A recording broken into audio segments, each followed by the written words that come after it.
ABC7 Bangor. This is ABC7 News at Noon. A historic bridge in Milo is raising concerns for residents as kids head back to school. Good afternoon, I'm Susan Farley. 4 people are facing charges after authorities seize what they say is a large amount of fentanyl. And there's controversy over an influential watchdog group targeting Maine's lobster industry. Thanks for watching this afternoon. These stories and more are coming up. First, let's check in with meteorologist Devin Biggs. Devin?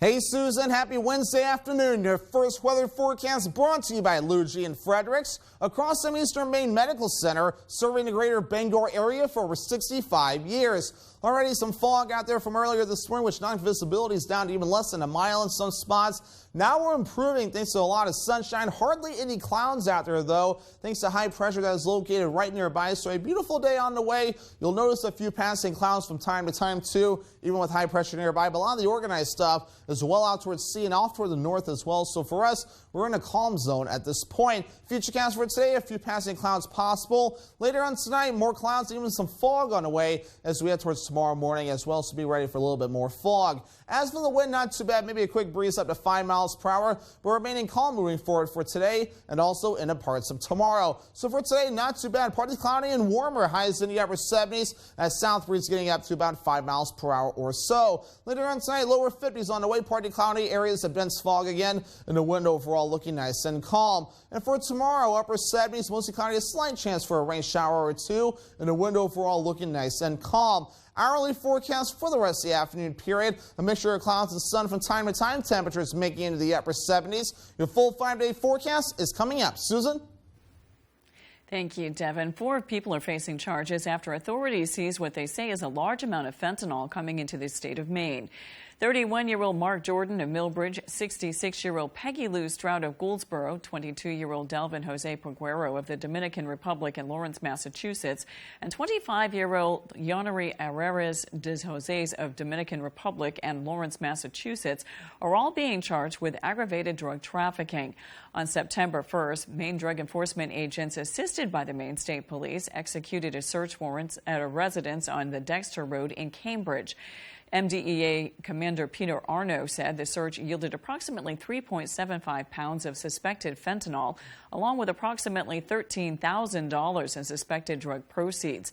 Arno said that search and a seizure during a vehicle stop made earlier in the day were part of an investigation into a large amount of fentanyl being brought into the state and distributed throughout Penobscot, Somerset, Hancock, and Washington counties. There is new information on an incident in Lincoln. According to Lincoln Police Chief J.D. Sparks, at 3 p.m. Sunday, the Regional Communications Center received a call from a man who said 4 people had entered his home and held him against his will. The man stated he was able to escape to his neighbor's home. Sparks says when police arrived at the Lee Road in Lincoln, the man stated 3 men and a woman entered his house, tied him up in a chair, and then took something which he believed to be a dead body and placed it in his shop. Lincoln Police, the Penobscot County Sheriff's Office, Maine State Police, and the Maine Warden Service secured a perimeter around the house. Officers made contact with a family member of the man who told them he has a medical condition. Sparks says when officers checked the home, shop, and other areas of the property, they found no signs of any crime. The man was checked by Lincoln ambulance personnel. Senators Susan Collins and Angus King are co-sponsoring a bill to address hazing on college campuses. The Report and Educate About Hazing Act, or REACH Act, would require hazing incidents to be reported as part of a college's annual crime report. It would also establish a definition of hazing to clarify what is a reportable offense. The legislation would require institutions to establish a campus-wide research-based program to educate students about the dangers of hazing. University of Maine Vice President for Student Life and Inclusive Excellence, Robert Dana, said, quote, with college students across the country experiencing mental health challenges at record rates, it has never been more important to promote the safety and well-being of our campus communities. The parents of Grant Lacker have been expanding their efforts to find their son who went missing from the Dorothea Dix Psychiatric Center in Bangor in June. Tammy Lacker-Sully, Graham's mom, is asking homeowners to participate in her Adopt a Sign for Graham campaign in order to get the word out that her 38-year-old son is still missing. Sully said those willing to place a lawn sign on their properties can pick up those signs today at Cascade Park between 3 and 5 p.m. Sully says it's been 3 months since anyone has spotted him. The first step in getting a sighting is to make sure that people know that he's missing. We feel that there's pretty good awareness in the Bangor community, so we're focusing on the areas outside of Bangor and hoping to place signs on heavily traveled ways. Lacker is 5'11" and weighs about 200 pounds. He was last seen on June 6 in the woods between the Dorothea Dix Psychiatric Center and the Sullivan Road in Bangor. Anyone wishing to adopt a sign for Graham who cannot pick one up at Cascade Park is urged to contact the family on Missing Graham Lacker Facebook page. A historic bridge in Milo has residents worried about the safety heading into the school year. A.J. Douglas learned what repairs concerned citizens are calling for.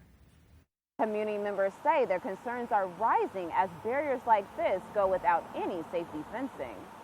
Sometimes this is in the shadows, and this more needs to be paid attention to, especially the concerning part, a school zone bridge. More has to be addressed to that. The bridge sits in downtown Milo and is technically within a school zone. McKinnon says the only way for children to get to school requires them to cross the bridge.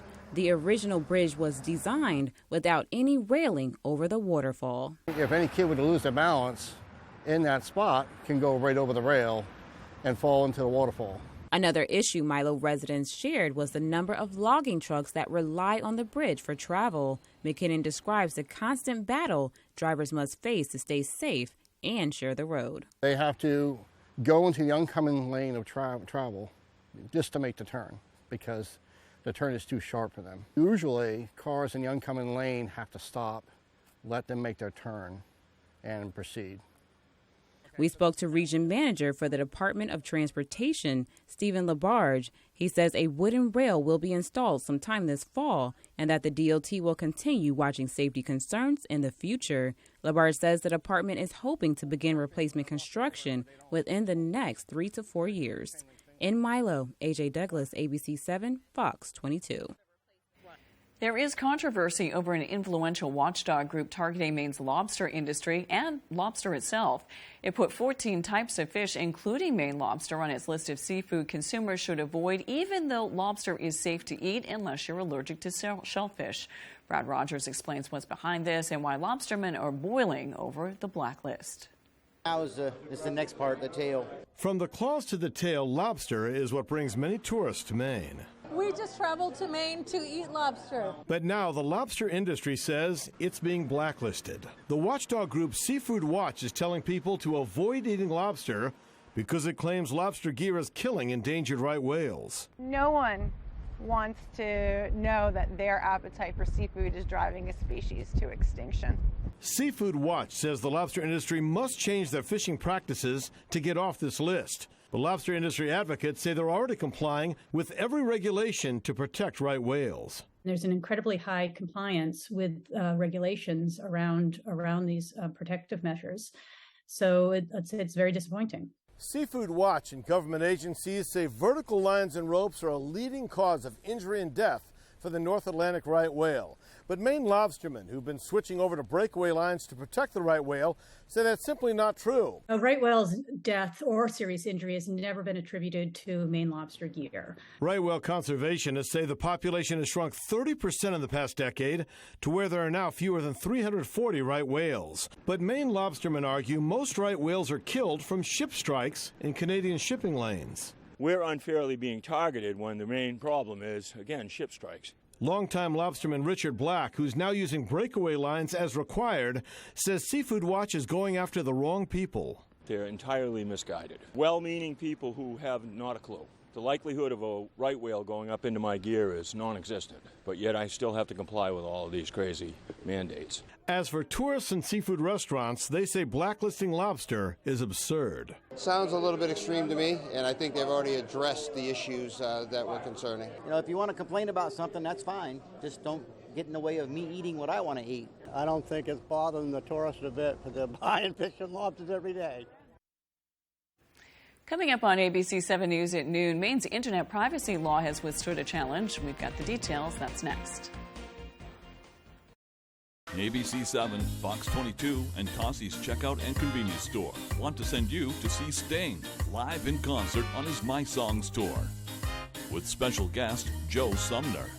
Sunday, September 11th at the Maine Savings Amphitheater in Bangor. Sign up to win tickets by registering at Tossie's Checkout and Convenience Store in Glenburg. Stop by, fill up your tank, and check us out. Win tickets to see Sting September 11th on the Bangor waterfront.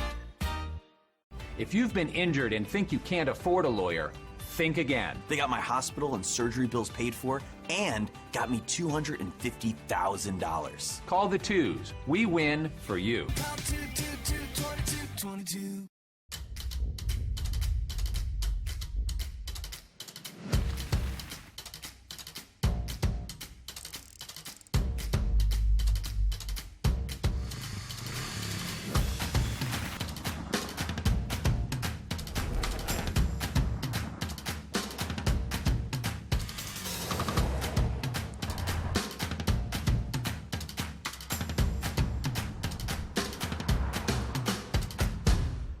I occasionally get bladder leaks. I tried Always Discreet underwear. It absorbs an entire glass of water. It fit like a glove. It just felt like real underwear. Game changer.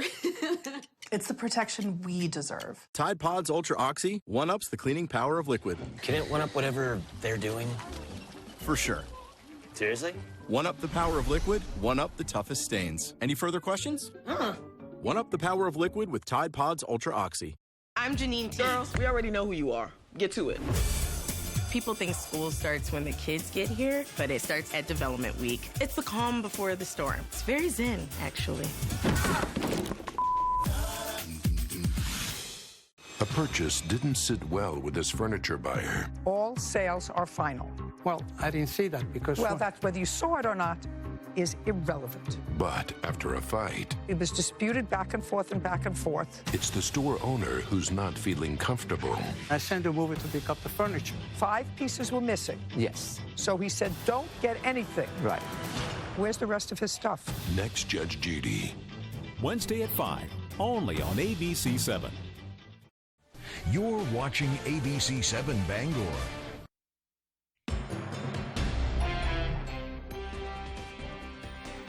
There's a major development in the investigation into documents seized at former President Trump's Florida home. The Washington Post reports the material found at Mar-a-Lago includes information related to nuclear capabilities. ABC's Jay O'Brien has more. This morning, new fallout from the classified material allegedly found at former President Trump's Florida residence. The Washington Post reports a document FBI agents seized at Mar-a-Lago describes a foreign government's military defenses and nuclear capabilities. The Post adding some of the seized documents detail top-secret U.S. operations, so closely guarded that many senior national security officials are kept in the dark about them. It comes as the Justice Department and former President Trump's legal team face a new deadline. A judge has given them until Friday to submit a list of potential candidates who could be a so-called special master in the case, an independent party who will review the documents. Bill Barr, who served as Trump's attorney general, says the judge's ruling granting a special master was wrong. He says the Justice Department should appeal. I don't think the appointment of a special master is going to hold up. I don't think it changes the ball game so much as maybe we'll have a rain delay for a couple of innings. Meanwhile, a major development in the investigation into the alleged effort by Trump supporters to overturn the 2020 election results in Georgia, where authorities are looking into the breach of voting data in rural Coffee County. Investigators say this surveillance video shows a local Republican Party leader escorting 2 operatives reportedly working for Trump's attorney into the county's election offices. The video is from January 7th, 2021, the same day authorities say the office's voting machines were breached. The woman escorting those men has been identified as the former Republican chairwoman of Coffee County, Kathy Latham, who's under criminal investigation. She's accused of submitting false certifications declaring Trump the winner in Georgia. Latham's lawyers responding to the video, saying Latham would not and has not knowingly been involved in any impropriety in any election. Amazon is reportedly planning on canceling the construction of dozens of warehouses nationwide as the company posted its lowest sales growth rate in 20 years. The report is based on data from a consulting firm that indicates Amazon could pull back from even some projects in Spain. Amazon began subleasing some of its warehouse space to counter the slowdown. The Wall Street Journal says Amazon plans to sublease at least 10 million square feet of warehouse capacity. One of the strictest internet privacy laws in the country has withstood a legal challenge as a group of telecommunication providers has dropped its bid to overturn it. Maine has created one of the toughest standards in the nation for internet service providers in 2020 when it began enforcing an opt-in web privacy standard. Industry associations swiftly sued with a claim that involved the new law violated their First Amendment rights.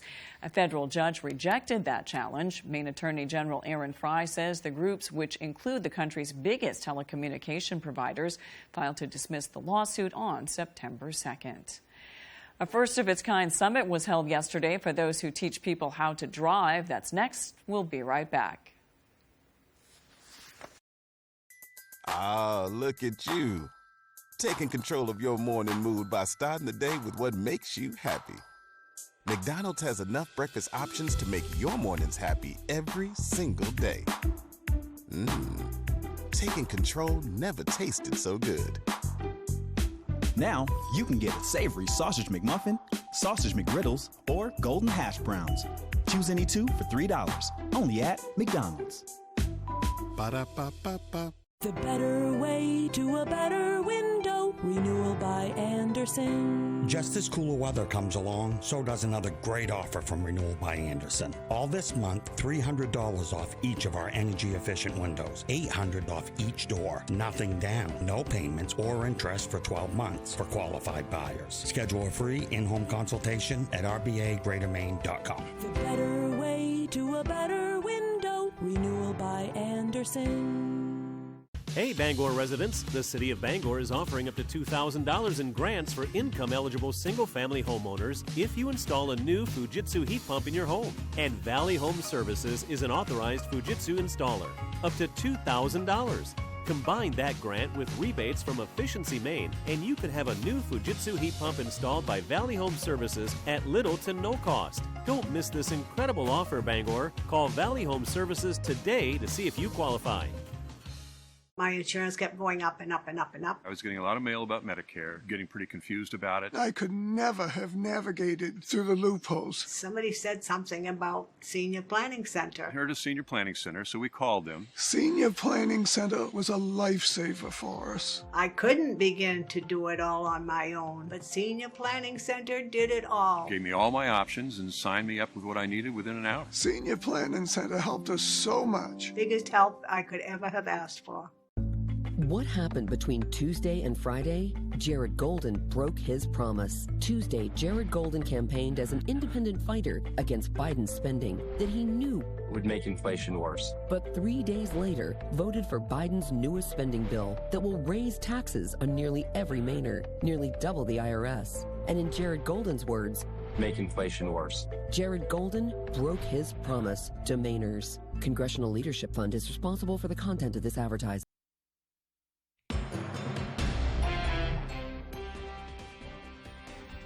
The Maine Bureau of Highway Safety and AAA Northern New England hosted its first ever Maine Driver Education Summit. Matthew Duronsik has more on this story. Starting early Tuesday morning, more than 200 driving instructors and examiners filed into Augusta Civic Center for the first ever Maine Driver Educator Summit. The conference brought well-known experts to Maine to present on the topics facing driver educators, with attendees being able to gain insight into teaching student drivers about new vehicle technology. Owner of Flanagan's Driving School, Matthew Ouellette, says it's important for student drivers to be prepared. And it's important for young drivers to slow down a little bit in their education around driving, to understand the impact and severity of the responsibility that they're taking on and the responsibility of others' lives, including their own, when they take the road behind the wheel. Maine Secretary of State Shanna Bella says creating safe drivers starts with what they are taught in the classrooms. In a rural state like Maine, a driver license is a critical pathway of opportunity to participation in daily society. Work, school, and recreation are equally important to have that driver license. So driver education is fundamental to getting that driver license. Those who attended also got the chance to see the Maine Department of Transportation's crash data for educating drivers on high crash locations in their areas, as well as a chance to network with other examiners. Director of Public Affairs for AAA Northern New England, Pat Moody, says everything learned in the summit is essential for teaching safe driving. Yeah, 3 out of 4 teen driver crashes are the result of a teen driver making a mistake out there. So really, the 2 people that have the most influence are mom and dad, or the driver educator that has the first introduction to that safety sense of responsibility. So making sure that we're able to get that information to them and they're able to present it to the students in a timely fashion. All in all, Moody says he's happy with how the event turned out. Awesome turnout here today. Over 200 people here in attendance. Basically, that's about half the driver ed providers in the state of Maine. Reporting from Augusta, Matthew Juroncic, ABC7 and Fox 22. For adults who struggle with opioid use, certain medications can make a huge difference, but what about the next generation? ABC's Jay O'Brien tells us about a new study on opioid use disorder. As the opiate epidemic gets worse in the United States, medications to help curb abuse can be life-saving, especially when it comes to treating pregnant women. New research from Cedars-Sinai in Los Angeles suggests those medicines may not only help them, but also their children. For children of moms who struggle with opiates during pregnancy, structural changes in specific parts of the brain are common. The researchers found that treating pregnant mothers with medications to curb opiate abuse can reduce the amount of brain changes in their newborns following birth. In some of those kids, their brains appeared fully normal. The findings offer hope that as challenging as the opiate epidemic may be, seeing a doctor can make a difference for multiple generations. With this Medical Minute, I'm Jay O'Brien. When we return, Devin Biggs has your 5-day forecast. My Blake dining set, table and 6 chairs, or table, 4 chairs and bench in 3 finishes, in dining height or counter height. With Bob's discount, only $5.99. Now, how am I going to tie my shoes? Get Bob's discount! Every breath you take. Sting in concert, September 11th, Maine Savings Amphitheater, Bangor, Maine. Sting, My Songs. Performing songs written throughout his prolific career. With special guest Joe Sumner. On sale now at waterfrontconcerts.com or ticketmaster.com. Sting in one unforgettable night. Part of the Varney Insurance Concert Series. Does your dream kitchen look like this? Or this? Or maybe you need a little more inspiration. Get it when you explore the complete in-store showroom displays at Hammond Lumber Company. When you find the look you like, the Hammond team will help you customize it, including accurate 3D renderings, so you can visualize your project before the work begins. Hammond offers delivery from any of the locations across Maine and New Hampshire and professional service after the sale. Your dream kitchen begins when you bring your vision to Hammond Lumber Company. This week, Wheel has a full cast of characters. What? Yeah! With stories to tell. So you're a ghostwriter. I'm an author who writes memoirs for celebrities. When you're ready, give me a little ring. That are hard to believe. You've saved how many lives? 6 people's lives using the Heimlich. Good for you. If you're choking, I'm your gal. See who makes their mark. I got a big eagle tattooed on my arm. If you show me that, I'm going to show you where I have the wheel. Weekdays at 7 on ABC7. Check out my Playscape 2-piece sectional. The $12.99 price tag makes it great. The 2 colors and 5 decorative pillows makes it greater. The comfy pop-up sleeper with Bobapedic memory foam makes it greater. Get Bob's discount! Greater.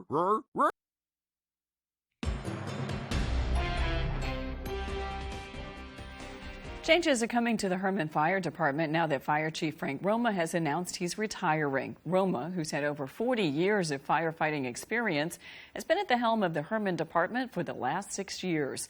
As Jody Hersey tells us, the chief says he knows he's leaving his crew in good hands. It's been very rewarding. And again, I couldn't be happier for the time that I've had here in Herman. Frank Roma has enjoyed a long and memorable firefighting career, most recently serving as the Herman Fire Chief for the past 6 years. However, he says the time has come for him to move on. People look towards retirement, or in this business you do, but I can tell you it goes by real fast. And 48 years has gone by a lot faster than I thought it would. Although Chief Roma will retire from the fire department at the end of September, he says he has no plans of slowing down. I'm currently in the process of becoming a CASA volunteer, and that's a court-appointed special assistant for working with foster kids in the Health and Human Services department as they transit through that, hopefully to find permanent homes or get back to their biological homes if possible. And I'm also running for state representative in District 34, which is Glenburn, Kenduskeag, Levant, where I live in Glenburn. So I'll be busy for a little while. Assistant Fire Chief Cody Sullivan will soon fill Roma's shoes as Herman's fire chief and says Roma will certainly be missed. I will miss his leadership. It'll be, now it'll be up to me to make those decisions, and I don't have him above me to help me and guide me. But I feel ready for it. But I know he'll only be a phone call away when I need a little poke in the right direction. In Herman, I'm Jody Hersey for ABC 7 and Fox 22. We had a soggy Monday, but it has improved. Let's check in with Devin Biggs to find out how the rest of the week looks. Devin? Alrighty, happy Wednesday afternoon. Your full weather forecast brought to you by Scott's Recreation, New England's largest trailer dealer, home of Maine's lowest camper and tractor prices, with locations in Turner, Manchester, Herman, and Orono, Maine. Alrighty, some of that fog from this morning caused visibility to get pretty low in a few spots, but now the fog is getting out of here. It's going to be a beautiful day today. Hardly anything on the radar and satellite at this point. We have plenty of sunshine-filled skies, which is allowing things to be very nice. We're going to be watching for some clouds that could develop during the afternoon, even though we have high pressure right nearby. We're in between a couple systems too, one out towards sea and one off in parts of Canada too, and we'll have to keep an eye on that as it moves forward. Let's take a field trip into the tropics right now. Things remaining active out there in the Atlantic. Here's our Category 1 hurricane. This is Earl right here, with Danielle just farther off towards the north and east as well. This one continues to track off towards the north and east as well. With the latest update, so this thing is up to 80 miles per hour with Danielle moving to the northeast at about 14 miles per hour, so pretty quickly, but Earl at 85 miles per hour for the winds and moving to the north at about 6 miles per hour or so. But moving forward, though, with the projected path, Earl may get close to Bermuda, so Bermuda may have to watch this closely as it does track off towards north and east, and eventually will become extratropical too. But as for Danielle, though, it's expected to make that little loop right about in here. They kind of hit another part of the world, so other parts of the world will need to watch that. But for us, we will be looking pretty fine. Back here at home, though, our average high is 75 degrees. We'll be in the upper 70s today and tomorrow. 80s make a return Friday, all the way through Sunday and even into Monday before we fall back in the upper 70s as we head towards the Tuesday, as summer continues to try and hold on. And you'll feel it too with the dew points. Dew points will be rising again as we head towards the weekend, even into Monday, with lower to middle 60s on the way yet again. Futurecast moving forward, though, a beautiful day, lots of sunshine. Any few passing clouds later on tonight. Areas of dense fog develops as the sky will be partly cloudy. Tomorrow, though, will be mostly cloudy, a slight chance for a few showers, not out of the question. That will quickly get out of here as we head towards Thursday evening, so the rest of the evening will be looking pretty good by that point. Your forecast for the rest of today, partly cloudy and warmer, highs in the upper 70s, south wind at about 5 miles per hour. Later on tonight, lower 50s, partly cloudy, areas of dense fog again, and the wind overall looking nice and calm. And for tomorrow, upper 70s on the way, mostly cloudy, a slight chance for a few rain showers, and the wind overall looking nice and calm. Scott's Recreation extended forecast will be mostly sunny on Friday with highs in the lower 80s. We'll be in the lower 80s on Saturday with a lot of sunshine, and mostly cloudy on Sunday with highs in the low 80s. Those warmer temperatures still hanging around for a little bit longer. That's all for ABC 7 News at noon. Thanks for watching. I'm Susan Farley. We'll see you this evening with Beth Jones and Peter Dubois on ABC 7 News at 6. Have a great afternoon.